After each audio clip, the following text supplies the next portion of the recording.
Quiero darles la bienvenida a este espacio. Me da mucho gusto que nos podamos encontrar de nuevo, sobre todo para poder seguirle dando a estos temas de iniciando el trabajo comunitario, que es fundamental, sobre todo en estos eventos de pandemia, para poder reiterar de nuevo, es algo que yo he estado reiterando constantemente, la importancia que tiene el trabajo comunitario, sobre todo para eventos pandémicos como los que estamos viviendo actualmente. Es importante reconsiderar que el trabajo comunitario en términos de trazabilidad, de cómo hacer vectores en términos de movilidad humana y números de contagios, se da en el territorio comunitario, ¿no? Entender el proceso comunitario es fundamental para poder entender la forma en cómo se comportan los contagios y la forma también en cómo podemos enfrentar estos contagios, lo cual es fundamental entender qué está sucediendo en la comunidad. Y parte de ello, lo que vamos a abordar en la sesión de hoy, tiene que ver con una herramienta que se denomina cartografía social. La cartografía social es una herramienta visual que nos permite identificar el territorio, pero no solamente identificarlo, sino que también nos permite apropiarnos de ese territorio y nos permite generar estrategias comunitarias para poder enfrentar o para poder desarrollar cierto tipo de investigaciones o cierto tipo de proyectos, o en este caso para poder enfrentar digamos, para poder enfrentar los escenarios que nos plantea la pandemia actualmente, ¿no? Entonces, lo que vamos a abordar el día de hoy, la clase se va a dividir en dos partes. La primera de ellas es el contenido temático y la segunda de ellas es para que ustedes me puedan hacer preguntas a mí respecto al trabajo integrador que, dicho sea de paso, desde hace una semana y día, como hace 10 días atrás o 12 días atrás, yo colgué en el aula virtual la pauta y la rúbrica en la sección de novedades del aula virtual, tal como yo lo había dicho en la última sesión que tuvimos, que incluso está grabado, ¿no? Que les comenté que todo lo que tenga que ver con el trabajo integrador y la Solemne 2 lo iba a poner en la sección de novedades del aula virtual y que les pedía que por favor estuvieran checando día tras día por cualquier novedad que pudiese ocurrir. Entonces, la información está ahí. De todas formas, en la segunda parte de esta sesión vamos a ir abordando preguntas, ¿no? Bien, vamos a empezar.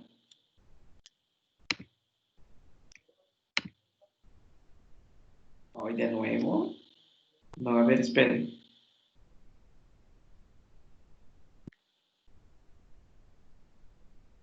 Esta no es.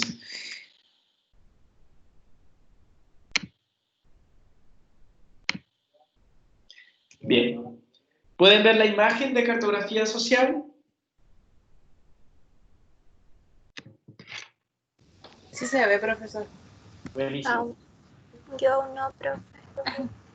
¿No? A ver, intento otra cosa. Voy a intentar otra cosa.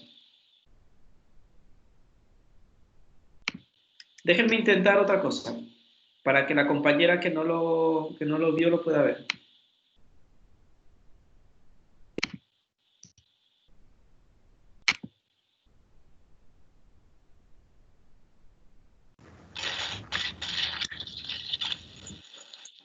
Y ahí. Ahora sí, profe. Ya. Muy bien. Bueno, cartografía social. La cartografía social es una herramienta dentro del trabajo comunitario que nos permite no solamente graficar el territorio en el cual queremos desarrollar un trabajo comunitario, sino que también la cartografía social nos permite identificar, como les decía, no solamente el territorio, sino que también las relaciones y tensiones sociales que se dan dentro de ese territorio. Es importante considerar que la cartografía social es una herramienta de participación comunitaria. Cuando me refiero a participación comunitaria, hago mención de que la cartografía social se hace junto con la comunidad, ¿no? La cartografía social es una herramienta que no se hace necesariamente en el escritorio. Obviamente, en estos escenarios pueden haber cartografías sociales en donde nos juntamos todos, como ahora, todas, todes, online, y que podemos ir dibujando algunos territorios, sino que, y es muy difícil hacerlo en solitario, en un escritorio. La cartografía social es una herramienta netamente participativa, ¿no? Y por ello es importante no solamente la participación en general, sino que esta participación pueda representar las diferentes experiencias de vida dentro de un territorio. ¿A qué me refiero con esto?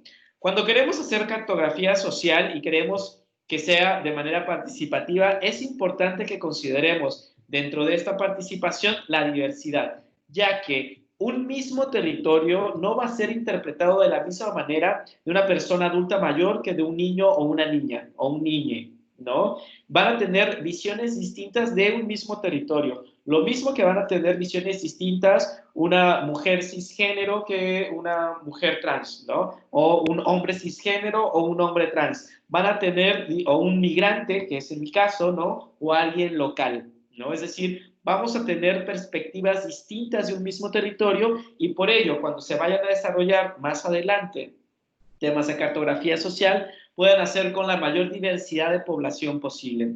Ante ello, quiero decir que esta herramienta es para que ustedes la conozcan en términos teóricos y que puedan desarrollarla más adelante, ya que lastimosamente, como yo les había mencionado en la primera clase que tuvimos, les había mencionado que teníamos la expectativa de que la pandemia no durara tanto y que nos permitiera salir a hacer trabajo de campo. Lastimosamente esto no es así. Sin embargo, yo creo que es importante que conozcan esta herramienta porque posiblemente puedan hacer cartografías sociales más adelante. Es una herramienta súper potente, es muy potente esta herramienta y es lúdica, lo cual es importante, ¿no? Ya vamos a ver sus elementos. Algunos elementos básicos de la cartografía social. Primero hay que entender que la cartografía social son mapas de territorios dibujados a mano alzada. Cuando estamos hablando de cartografía social, estamos hablando de que se junta la comunidad en pro de un proyecto común, que puede ser violencia, que puede ser residuos o basura en las calles, que puede ser inseguridad, que pueden ser muchos temas que se reúnen alrededor de un tema y que a partir de ese tema empezamos a dibujar el territorio. Cuando hablamos de cartografía social, estamos hablando de construir en un papel con colores, con lápices, con diferentes materiales pedagógicos, papeles de colores, etcétera, poder diseñar en un papel en blanco el territorio en el cual vamos a estar participando o el territorio en el cual queremos acompañar a las comunidades para poder cambiar la realidad que están viviendo, ¿no? Cuando hablo de la realidad que están viviendo, me estoy haciendo referencia a los textos de Wegner, por ejemplo, de promoción de la salud comunitaria o educación para la salud de Paulo Freire, ¿no? Estoy hablando de este tipo de dinámicas comunitarias, ¿no? Y, bueno, los mapas, por supuesto, es parte de esta construcción que tiene que ver con la cartografía, de hecho es la herramienta principal de la cartografía social y que consiste justamente en ir identificando el territorio en el cual nos encontramos y que se hace de manera colectiva. La decodificación e interpretación, ¿no? Cuando nosotros hacemos una cartografía social, hay dos elementos que son súper importantes considerar. El primero de ellos es el contexto. Yo les he hecho mucho hincapié en que cuando hagan sus trabajos pongan en contexto lo que están escribiendo o lo que están leyendo. Que sepan desde dónde se escribe y quién escribe lo que escribe. Parece un juego de palabras, pero no es así.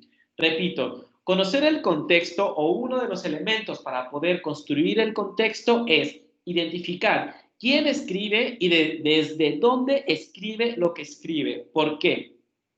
Porque los mapas o las cartografías que se han estado realizando en el paso de los años, de siglos, ¿no? Hablan mucho de la concepción que se tiene del mundo y del territorio. ¿no? Ustedes pueden ver este mapa que yo les estoy mostrando en este PPT, ¿no? Y que es un mapa que se utilizó cerca de 500 años, desde hace 500 años, o durante 500 años, ¿no?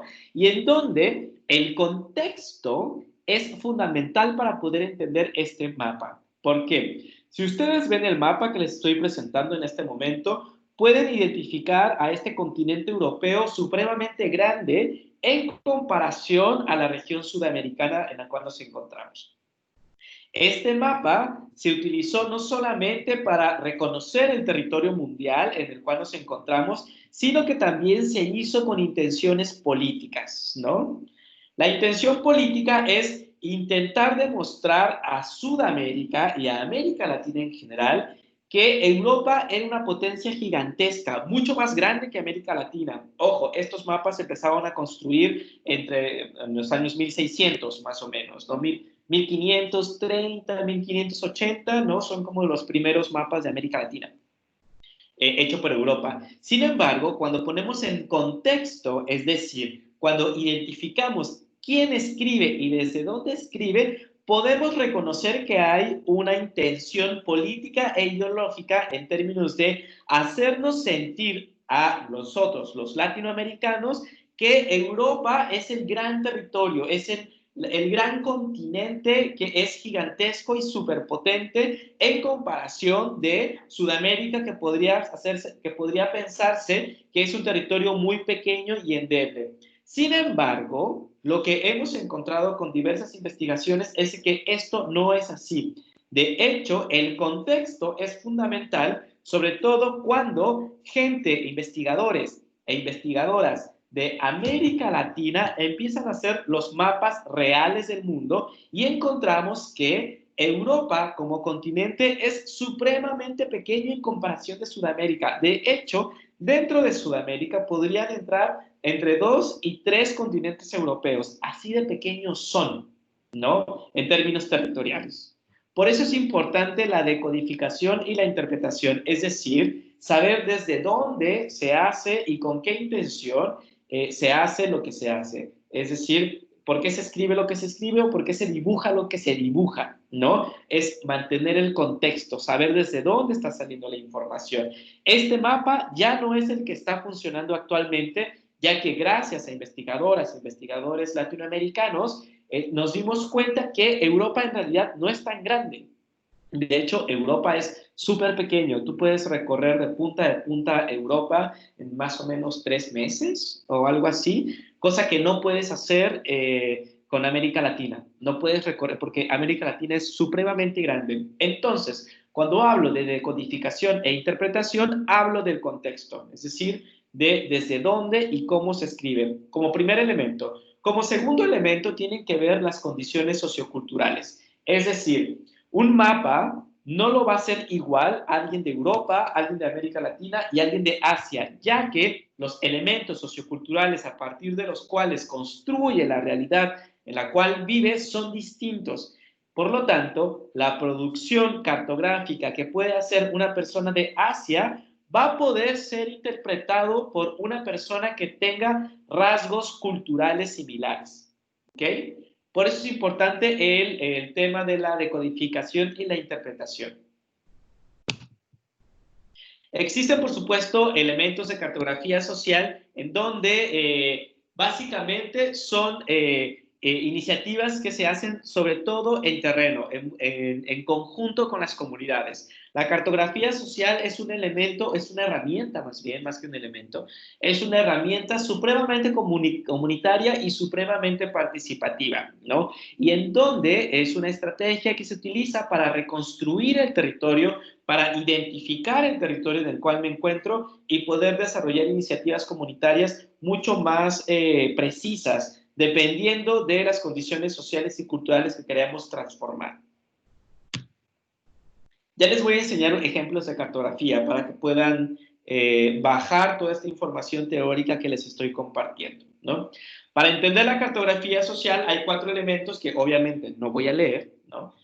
Sino que más bien se los voy a conversar, en donde hay 4 elementos. El primero de ellos es de que la cartografía social es una herramienta que se construye de manera comunitaria y colectiva. No es necesario que se haga de manera participativa, es necesario que se haga de manera comunitaria, ya que tenemos perspectivas distintas de un mismo territorio. La segunda es de que la cartografía social es una herramienta que nos ayuda a apropiarnos del territorio. Suceden procesos y fenómenos bien bonitos y muy interesantes cuando hacemos cartografía social, y les voy a poner un ejemplo, ¿no? Si ustedes quieren hacer cartografía social, por ejemplo, de puntos de mayor índice de delincuencia en el barrio en el cual ustedes viven, ¿no? Lo que pueden hacer un poco es, cuando se pueda, por supuesto, de alguna manera generar una reunión de personas que viven en su mismo barrio e ir dibujando a mano alzada cómo es su barrio, ¿no? Este dibujo implica una apropiación del terreno. Identificar cómo es mi barrio es un proceso comunitario súper potente y muy bonito en donde las personas se empiezan a apropiar de su propio espacio. La tercera condición es de que las propias comunidades le ponen nombres a sus propias calles, ¿no? Por ejemplo, en México y en El Salvador, cuando hacíamos cartografía social, sucedían cosas muy, muy peculiares, en donde una calle tenía un nombre, pero la gente habitualmente conocía esa calle por otro nombre, ¿no? Es decir, resignificaban totalmente el territorio y le ponían nombres que ya se venían usando en términos históricos y culturales. Y ese es un dato muy, muy peculiar que sucede habitualmente cuando hacemos cartografías sociales, ¿no? Y bueno, por supuesto que las cartografías sociales como cuarto elemento regularmente no se basan en informaciones oficiales. Regularmente estas cartografías se encuentran más bien dentro del territorio y no responden a informaciones oficiales que podríamos encontrar en las municipalidades, por ejemplo, ¿no? Sino que va más allá. Es una herramienta mucho más cultural y social que es súper potente en ese sentido. El objetivo de la cartografía social es comprender mejor el territorio y consolidar un sentido de pertenencia, que era lo que yo les estaba comentando hace un momento. Es decir, la cartografía social nos permite de muchas maneras poder ir reconociendo nuestro territorio. Si ustedes de repente hacen este ejercicio con su familia, ¿no? Ojalá y que lo puedan hacer, sería un ejercicio súper bonito y que les ayudaría incluso para cambiar la dinámica dentro de sus casas. Podrían decir, a ver, dibujemos el territorio, ¿no? Dibujemos nuestro barrio, juntémonos todos en la mesa, todos en la mesa, digamos, dibujemos nuestro territorio. ¿Por dónde empezamos? Regularmente empezamos por nuestra casa. ¿Y qué hay? Al lado de la casa está la vecina Juanita, ¿no? Y enfrente está la tienda de Joshua. Y más adelante está un terreno baldío, ¿no? Etcétera, ¿no? Y posiblemente alguien dentro de su misma familia te podría decir, sí, pero te faltó la casa de Doña Petra, ¿no? Por decir algo, ¿no? O de Carmen, qué sé yo, ¿no? Es decir, cuando se hacen ejercicios de cartografía social, se da un proceso comunitario de pertenencia. Y este sentido de pertenencia fortalece a la comunidad. Es un elemento que fortalece a la comunidad porque la gente defiende su territorio. Y sobre todo las personas que actualmente viven en comunas en donde todavía se mantienen muchos signos de protesta, porque en la parte del centro de Santiago hay, pero muy pocas, sino más bien es en los sectores periféricos donde todavía hay protestas. Son personas que defienden su territorio, son personas que tienen pertenencia a ese territorio y que sucede mucho cuando se hacen cartografías sociales. Existen tres elementos, por supuesto, de la cartografía social, que uno es el mapa, que es lo que estamos viendo en la imagen. La otra es el territorio y, ojo, aquí es importante considerar que el concepto de territorio no es un concepto fijo. El concepto de territorio es maleable, ¿no? Depende de lo que queremos estudiar. Es decir, en muchas ocasiones pensamos que una comuna termina en donde existe una delimitación político-administrativa, en donde la comuna, no sé, de Santiago empieza aquí y aquí empieza, y termina aquí y aquí empieza Providencia, ¿no? En muchas ocasiones pensamos que el territorio es fijo. Sin embargo, esto no es así. El territorio es maleable, ya que en muchas ocasiones la dinámica social que existe, por ejemplo, en la región metropolitana, hace que los territorios sean maleables, sean variables, que no sean fijos. Por eso es importante que pensemos que el territorio, el concepto de territorio es maleable, es variable. No hay un concepto de territorio fijo, ya que este concepto de territorio va a depender de lo que queremos estudiar.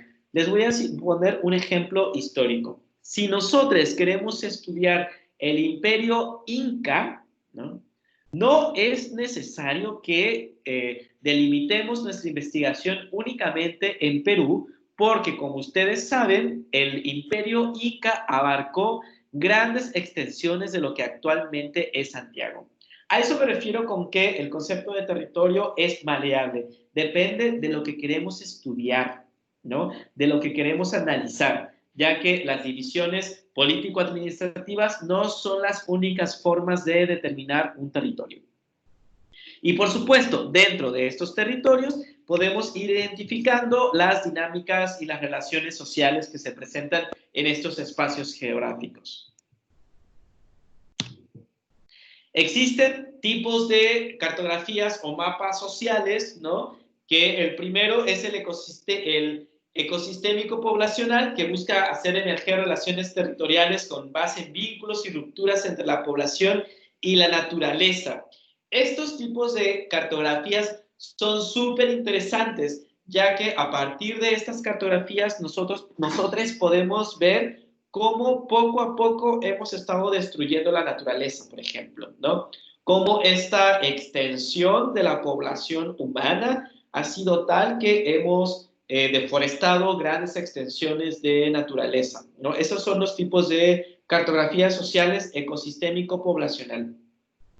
Existen otro tipo de cartografías que son las temporales sociales, que más bien hablan de cómo se ha ido transformando algunas zonas geográficas. Por ejemplo, si ustedes hacen una cartografía social del barrio en el cual actualmente viven, va a ser distinto si ustedes les preguntan a sus abuelas o a sus abuelos cómo eran estos mismos territorios cuando ellos tenían su edad. Seguramente va a ser un dibujo supremamente distinto al que actualmente conocen. Por ejemplo, para las personas que viven en la zona centro de la región metropolitana, sus abuelos seguramente van a describir un Santiago totalmente distinto al que conocemos nosotros actualmente. Y eso tiene que ver con los cambios temporales y sociales. Y existe un tercer tipo de cartografía social que habla sobre todo de los temas, de cartografías sociales temáticas, en donde puede ser violencia, que puede ser acoso, que puede ser puntos de la comunidad en donde se concentre mayor cantidad de basura, etcétera, ¿no? Entonces, ollas comunes también, que yo les voy a presentar un ejemplo de cartografía de ollas comunes, y en donde se pueden hacer multiplicidad de cartografías sociales dependiendo del tema que queremos abordar. Y aquí, por ejemplo, les presento otro ejemplo de cartografía social de un barrio, ¿no? De un barrio en donde la misma comunidad dibuja su propia cartografía para poder, de alguna manera, ir identificando puntos claves que quieran cambiar o para poder desarrollar proyectos que quieran cambiar. Les voy a presentar una cartografía que hicieron dos chicas de la Universidad de Chile, muy bacán, es muy bacán. Déjenme ver si puedo compartirles por acá. Denme un segundo.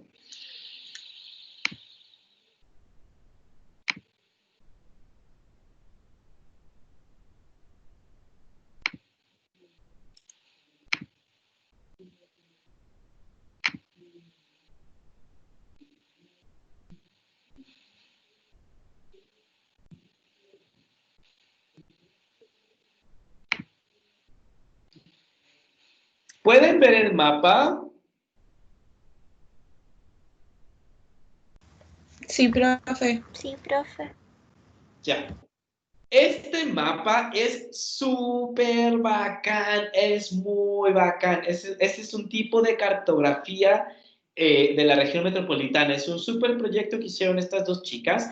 Y lo que están viendo acá son las ollas comunes activas actualmente en la región metropolitana de Santiago, ¿no?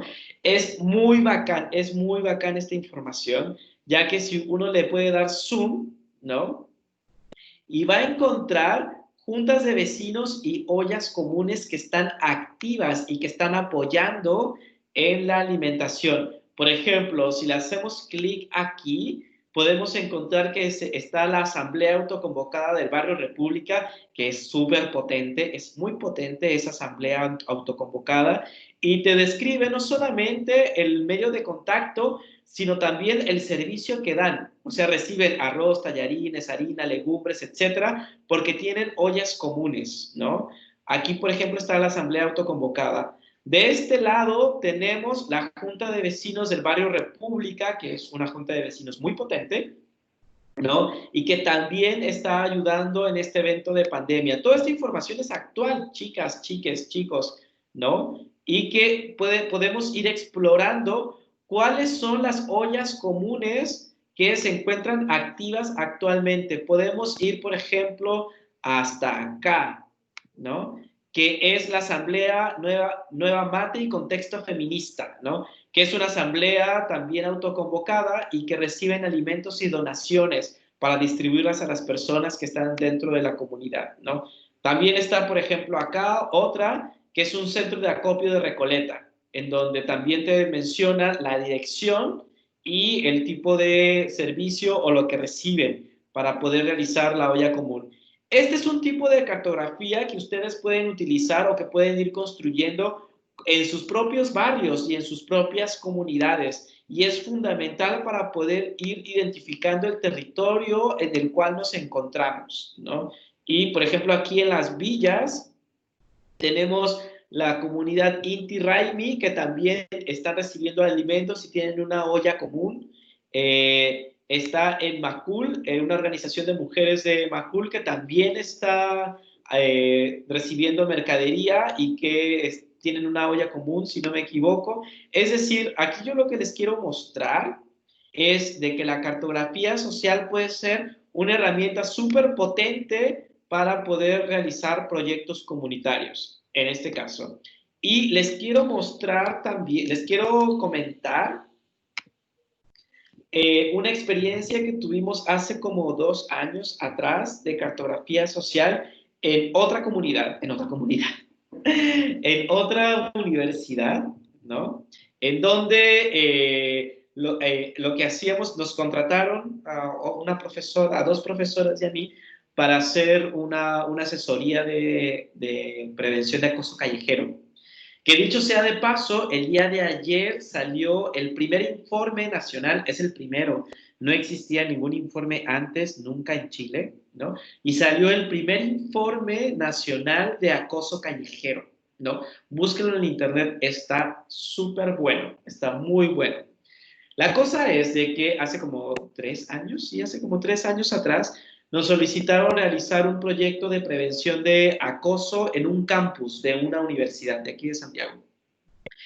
Y utilizamos la herramienta de cartografía social. Es decir, lo que hicimos fueron 4 talleres que hicimos con chicas de esta universidad, ¿no? En donde en cada taller había 15 mujeres, ¿no? Y lo que hicimos es, ya, chicas, a ver, dibujemos nuestro campus, ¿no? ¿Cómo reconocemos nuestro campus, ¿no? Y lo que hicieron las chicas en un papelote, con plumones y colores y demás herramientas lúdicas y pedagógicas, empezamos a dibujar el campus, ¿no? Y después les comentamos a las chicas, a ver, chicas, ahora dibujen lo que está fuera del campus, dibujemos las calles que están alrededor del campus, identifiquemos qué es lo que hay alrededor del campus, ¿no?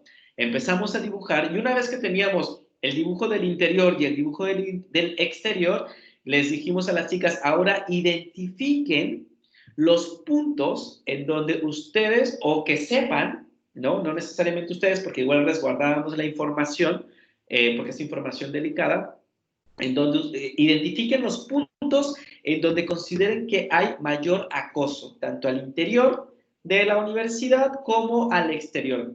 Y empezamos a identificar puntos claves en donde se presentaban mayores índices de acoso hacia las mujeres. Fue un ejercicio súper bacán, hecho justamente con cartografía. La propuesta que salió para poder enfrentar estos niveles de acoso es de que hicimos pequeñas ferias, ¿no? Ferias feministas en los puntos, eran ferias muy chiquititas, en los puntos en donde las chicas habían identificado que los eventos de acoso eran más comunes para apropiarse del espacio, ¿no? Para intentar decir que esto ya no podía seguir continuando de la misma manera y que tenía que cambiar, ¿no? Todo este proyecto lo realizamos a partir de la cartografía social. Uno de los elementos que salieron ahí y que nos sorprendió mucho es de que había chicas que incluso había chicas que nunca habían caminado por una calle paralela del campus, porque habían escuchado que habían pasado cosas ahí, que se habían acosado, etcétera, y que nunca la habían caminado, ¿no? Y una de las cosas que reflexionamos en ese espacio es, no podemos permitir, ¿no?, que desde el machismo heteronormado, etcétera, y el acoso, no podemos permitir que este tipo de eventos nos impidan utilizar espacios públicos, ¿no? Porque uno de los argumentos por los cuales las chicas no pasaban por esas calles es que tenían miedo de ser acosadas. Y aunque el miedo es real, existe, lo que hicimos fue establecer pequeñas ferias feministas en estos espacios para darle otro sentido al espacio territorial, al espacio público, ¿no? Y darle continuidad al proyecto para que se disminuyeran los eventos de acoso, que resultó por un tiempo, porque construimos monitoras y fue un proyecto súper bonito, ¿no? Pero al final las chicas egresaron y el proyecto ya no se les dio continuidad por parte de la universidad, ¿no? Pero esto surgió a partir de un ejercicio de cartografía social. No sé si tengan algún comentario o algo que les haya provocado esta información.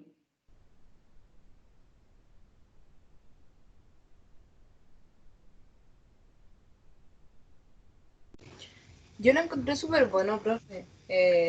Igual podría servir para otras cosas como el acoso a los gays, el bullying, sobre esas cosas igual podría ser súper importante. Sí, de hecho es algo que con otros compañeros y yo hemos estado pensándole, dándole vuelta. ¿Por qué? Porque en temas de discriminación hemos pensado, por ejemplo, que en el... Ay, ¿cómo se llama? Eh, Se me fue el nombre, en Bellavista, ¿no? En Bellavista, la utilización y el acoso del espacio de Bellavista para la diversidad es distinta. Entonces, lo que queremos hacer es una cartografía, ¿no?, de cuáles son los puntos de mayor violencia a las diversidades, ¿no? Y poder hacer como algún trabajo de intervención más adelante cuando se pueda. Estoy hablando del próximo año, ¿no? Pero el tema de la cartografía es súper interesante, ya que también hace algún tiempo hicimos una cartografía con trabajadoras sexuales que están en 10 de julio y en el Vaticano Chico, que está cerca de Condel con Providencia. Ya ven que hay una iglesia ahí que entiendo que se quemó y que estaba cerrada, en Condel con Providencia, ahí se le conoce como el Vaticano Chico, porque en la parte de atrás se ejercía y se ejerce todavía, bueno, ahora no en pandemia, pero se ejerce trabajo sexual, ¿no? Y lo que hacíamos era identificar los puntos en donde las trabajadoras sexuales corrían mayores riesgos, y la idea no era poner luminarias porque eso les iba a quitar los clientes, sino más bien poner cámaras de seguridad o estas unidades de carabineros, de emergencia de carabineros, para que se pudiesen resguardar. Entonces, porque ellas conocen el espacio de manera distinta como lo conocemos nosotros. Por eso es importante la participación diversificada.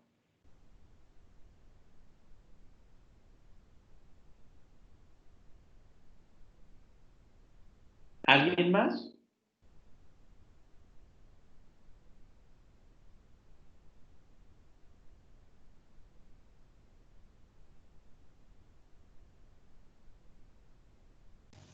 Pero ¿serviría solamente para eso, profesor? ¿Como para ver los puntos que afectan a la comunidad o algo por el estilo? ¿O otra cosa más?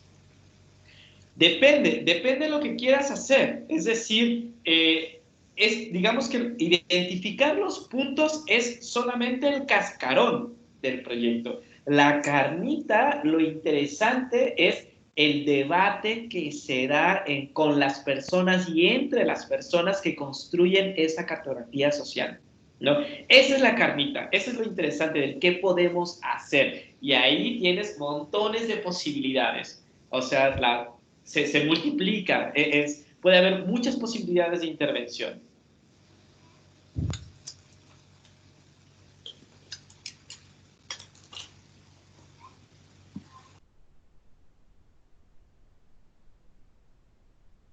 ¿Alguien más?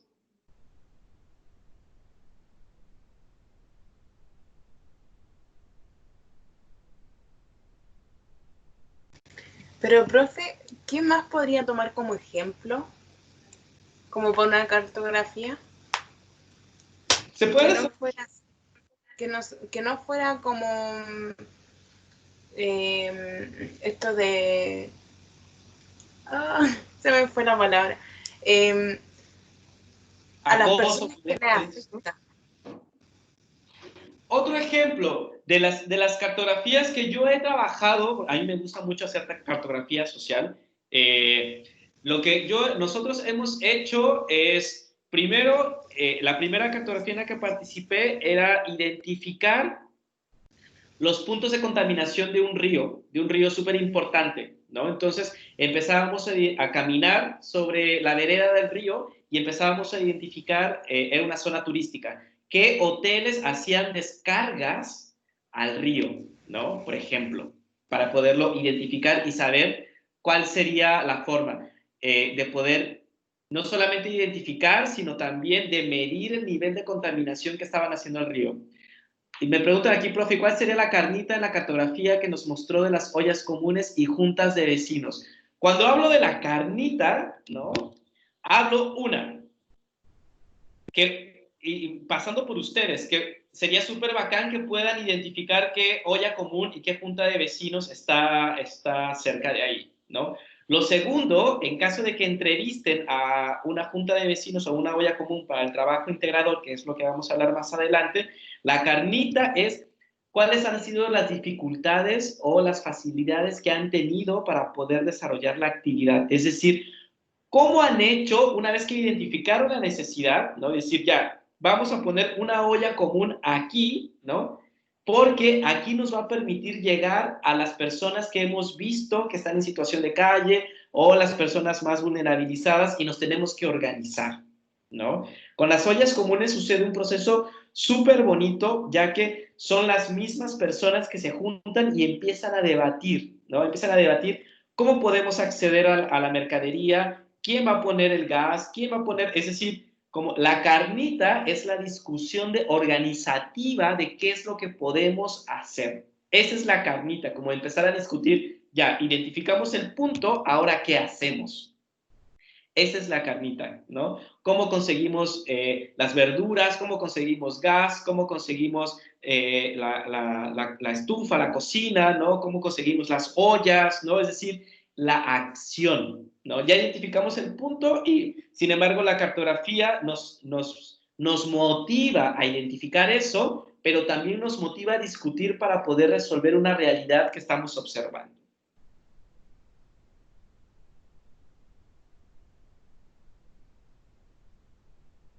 ¿Alguien más?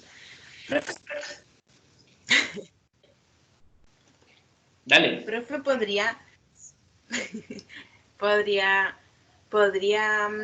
servir para que la comunidad o la junta de vecinos hiciera eso y ver como lo que contamina un río, onda ese estilo, y mostrárselo al gobierno, así como a la municipalidad de la ciudad, puede ser. ¿Los escucharían con ese tema o no? Sí, ahí responde a otras cosas. Es decir, ustedes, pensando en tu ejemplo, ¿no? Pensemos, ya en mi barrio o en el territorio en el cual habito, hay muchos puntos en donde la gente llega y tira basura, ¿no? Hay un montón de puntos. Y eso es un problema de salud pública, de salud territorial, etcétera. Y nos hemos juntado con los vecinos y hemos hecho este mapa de este territorio e identificado los puntos en donde la gente va a tirar basura o en donde hay mayor concentración de basura, ¿no? Esto, por supuesto, les puede funcionar, pero claro, aquí estamos hablando de que alguien debería de tener como el contacto con la municipalidad o el contacto para hacer una reunión y decir, miren, les estamos graficando cuál es el problema que tenemos en este territorio, ¿no? Y debería de servir, ¿no? Yo no podría garantizarte si sirve o no, porque más bien, y tú sabes cómo son los políticos, depende de la disposición de la municipalidad para escuchar, pero es una herramienta comunitaria que hay evidencias científicas de que ha funcionado. Sí, porque yo nunca había escuchado sobre el tema que estamos hablando ahora, que lo ocupa la comunidad, es súper poco conocido. Sí, aquí en Chile, en el norte de Chile sí se usa mucho el tema de la cartografía social. Aquí en Santiago he visto pocos proyectos de cartografía social, ¿no?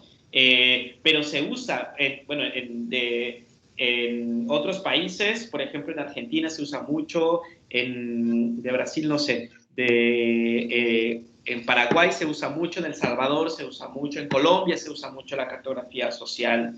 En México se usa mucho la cartografía social como una herramienta, ojo, es una herramienta, no es como la verdad, ¿no? Es una herramienta que puede ser complementada junto con otras herramientas de participación comunitaria. Ya, profe, súper. Eso. No sé si tengan algún otro comentario.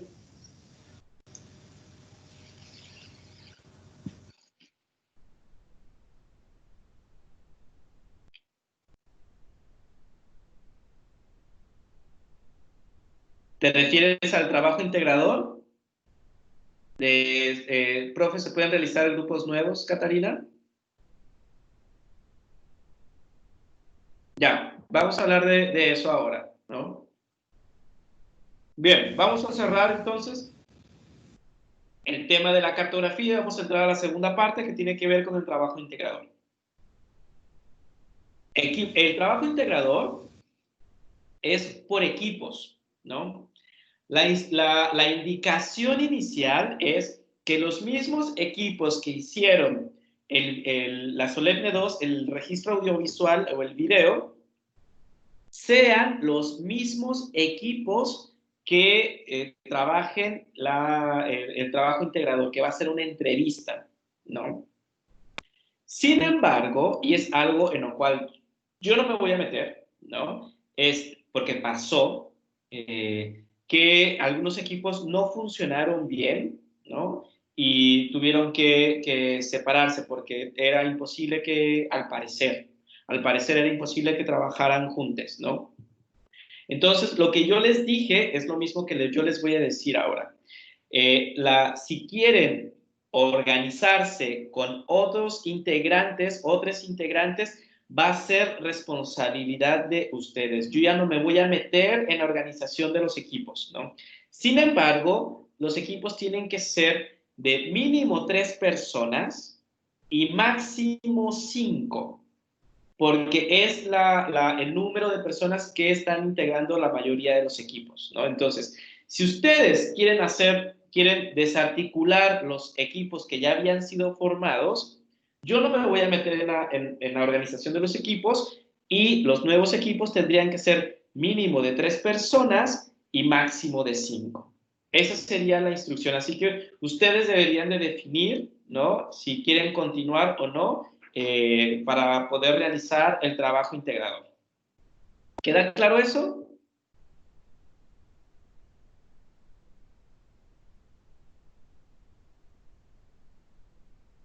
Sí, profe, queda claro. Profe, le tengo una pregunta. Sí.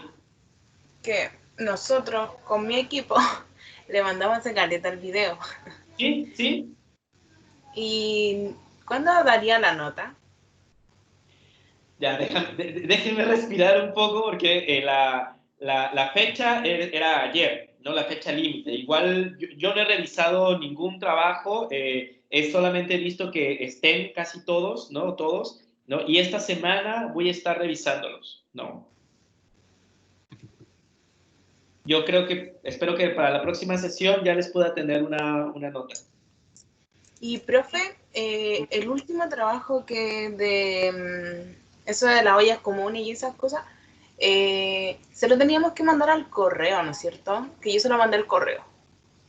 Puede ser al correo, pero también puede ser al foro. Yo habilité un foro en el aula virtual, en donde también podían enviar sus trabajos. Pero no va a bajar puntos ni nada por el estilo si es que se lo manda al correo.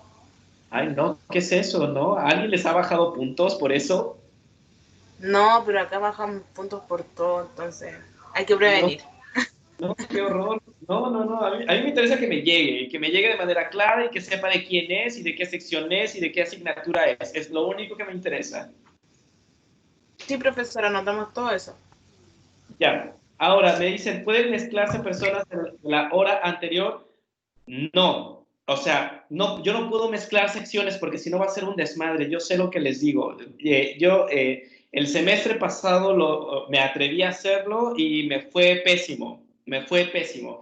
Así que de la lista de equipos que ya habíamos hecho es únicamente con esas personas, ¿no? Y esa es la idea, como de las personas que estamos conectadas, que pertenecemos a este espacio, los equipos se van a formar así, ¿no? Porque si empezamos a mezclar secciones, va a ser un problema y ya de por sí este semestre ha sido muy problemático. Chicas, chicos, chiques, no sumen más problemas o más complicaciones al término del semestre. Ya ha sido un semestre muy complejo, muy complejo, ¿no? Y si empezamos a mezclar gente de otras secciones y demás, lo van a complejizar más. Yo les pido, por favor, que no lo hagan.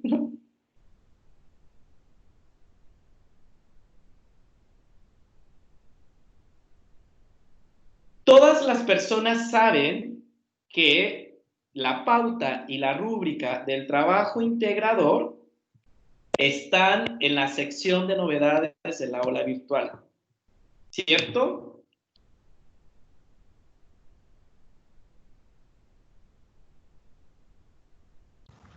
No, profe, yo no sabía eso. Profe, yo nunca encontré la pauta, pero me la mandaron. Ya, ¿saben?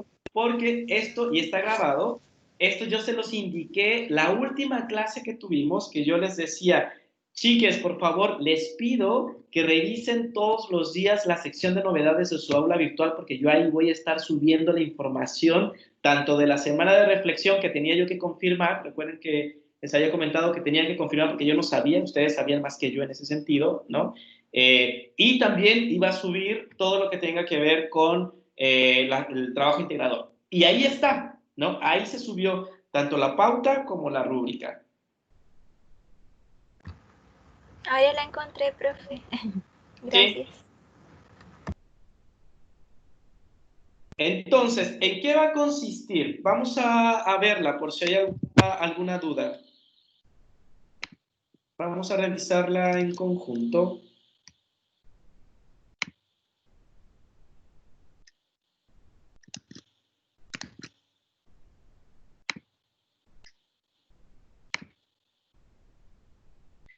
Ya. Pauta para realizar el trabajo trabajo. Pauta para la realización del trabajo integrador de la asignatura iniciando el trabajo comunitario, carrera de enfermería. ¿Pueden ver el Word que les estoy mostrando?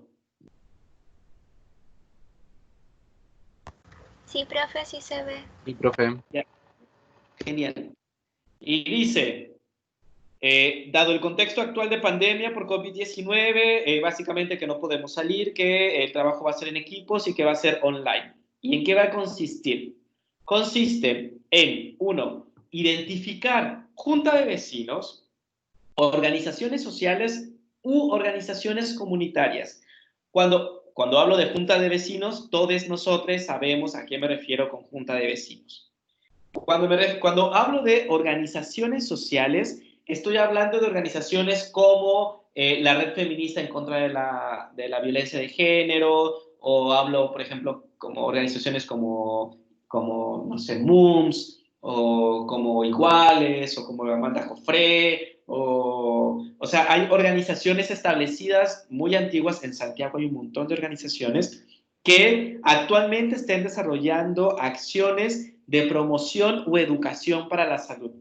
No voy a definir en este momento qué es promoción ni qué es educación para la salud, porque es un concepto que hemos estado abordando desde el principio de esta asignatura. Así que a estas alturas, todos nosotros deberíamos saber qué significan estos conceptos. Cuando hablo de organizaciones comunitarias, hablo de organizaciones que fueron creadas por una coyuntura. Por ejemplo, las asambleas territoriales. Las asambleas territoriales, por ejemplo, las asambleas territoriales que están cerca de Plaza Dignidad, se construyeron o se armaron a partir de un contexto específico, que fue el estallido social en pausa del 18 de octubre, ¿no? O las mismas ollas comunes, también son organizaciones comunitarias, ¿no? Entonces, tienen tres opciones y es una de las tres, no son las tres, es una de las tres, ya sea una junta de vecinos, una organización social, una organización comunitaria. Una de esas tres, tienen que identificar alguna, ¿no? Que cuenten con redes sociales, Facebook, Instagram, Twitter, página web o algún otro medio de contacto, porque la idea es que no salgan, ¿no? Que desarrollen acciones o actividades de promoción de la salud ante el contexto de la pandemia por COVID-19.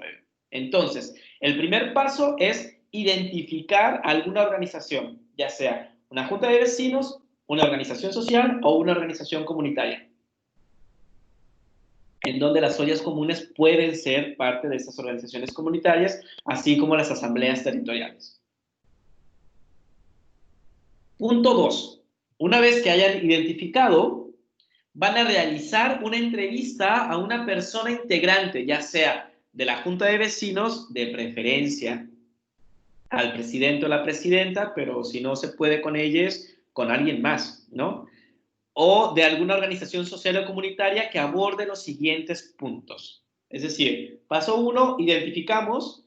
Paso 2, vamos a hacer una entrevista a una de las personas que participen en estas organizaciones, ya sea social, comunitaria, junta de vecinos, y vamos a identificar lo siguiente en la entrevista.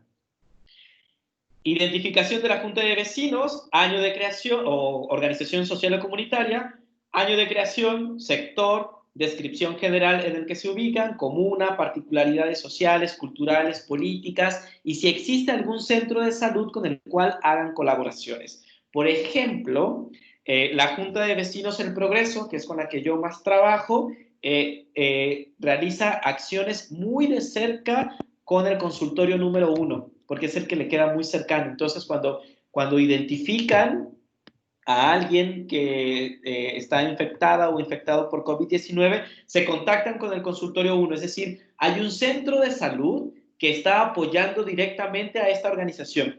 Así puede ser que en otras organizaciones que ustedes se encuentren, también algún otro centro de salud le esté brindando apoyo, ¿no? Y recopilación de información por medio de la entrevista y por internet. Otro aspecto que deben de considerar en la entrevista es la descripción de funciones, ya sea de la junta de vecinos, de la organización comunitaria o social, ¿no? Es decir, grupos de apoyo interno.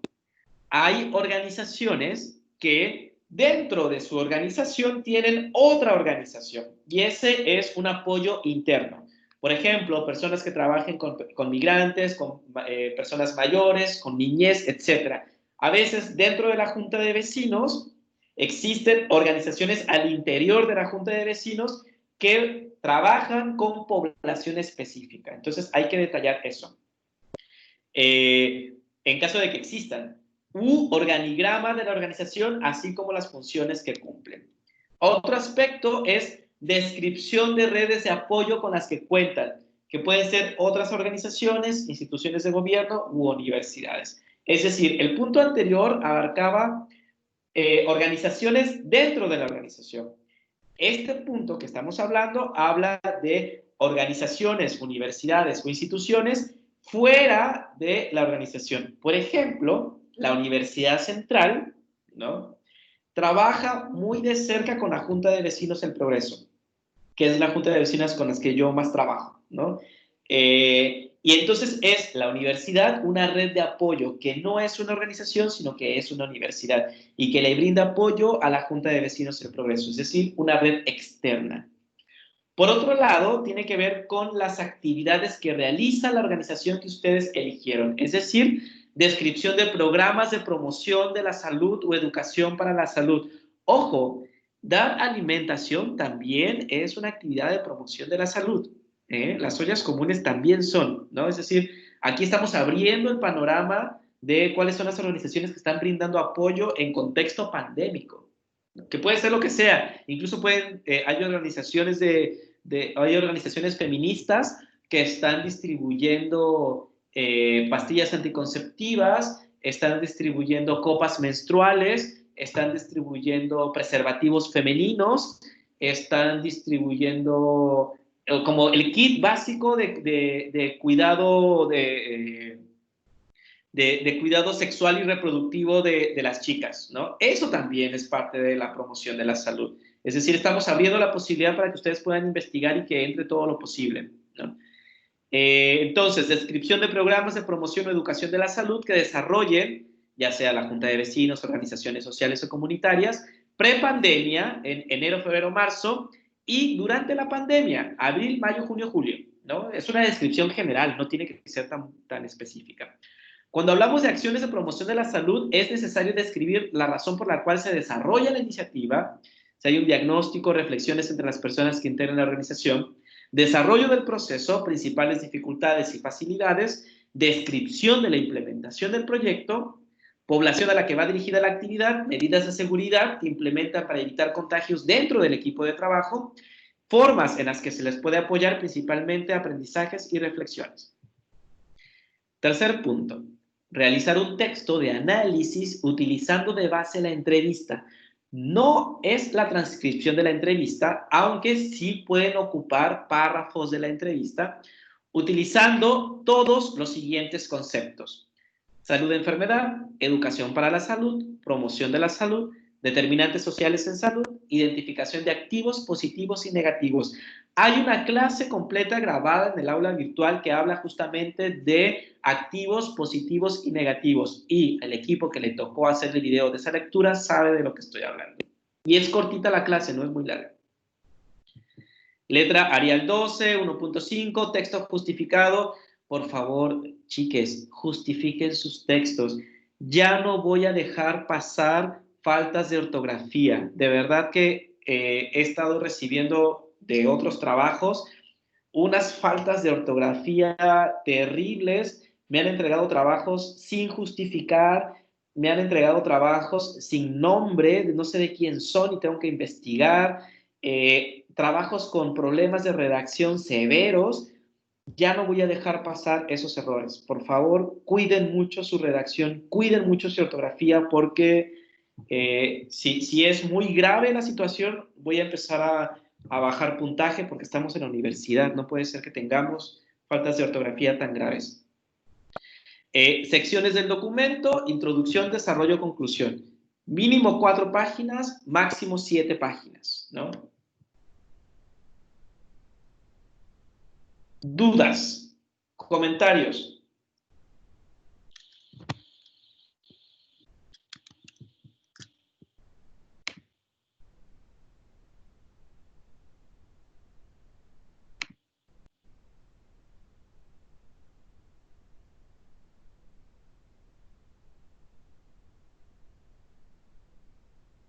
¿Dudas?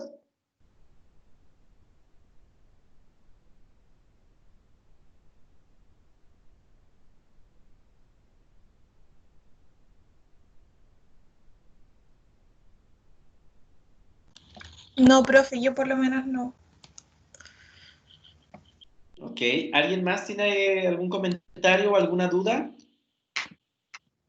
Profe, en caso de que se hicieran los grupos nuevos, ¿tenemos que mandarle algún correo con los nombres o algo? No, o sea, cuando me manden el trabajo, ahí van a especificar los nombres. No es necesario que me avisen a alguien. Ese es un proceso interno que ustedes van a desarrollar. Ya, gracias.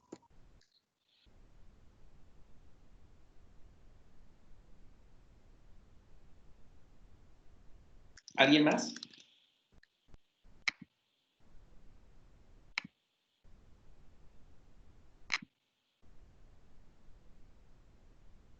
La fecha de entrega es el 3 de agosto.